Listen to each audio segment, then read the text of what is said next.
আলহামদুলিল্লাহ আলহামদুলিল্লাহি ওয়াহদাহ ওয়াসসালাতু ওয়াসসালামু আলা মান লা নাবিয়্যা বা'দা ওয়া বা'দ।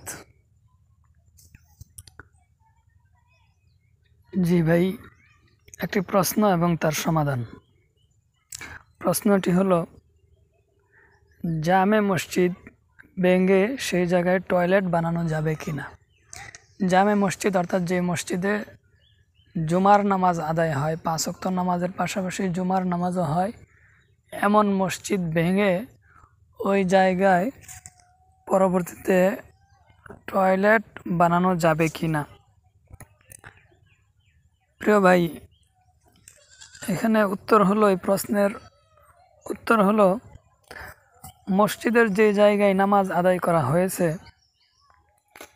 অর্থাৎ যে জায়গা নামাজের জন্য নির্ধারিত ছিল, সেই জায়গা থেকে মসজিদ স্থানান্তরিত করলে পুরাতন মসজিদের জায়গা সংরক্ষণ করতে হবে, হেফাজত করতে হবে।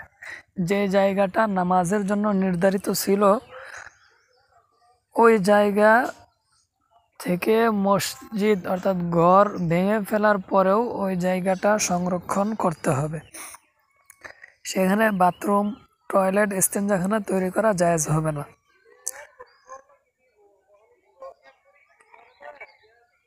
হাশিয়াতুশ শিলখি আলাত তাবিয়িন, 4th খণ্ড 271, আল মুহিতুল বুরহানি 9ম খণ্ড 127, ফতোয়া তাতারখানিয়া 8ম খণ্ড 162। আল্লাহ তাআলা আমাদেরকে আমল করার তৌফিক দান করুক।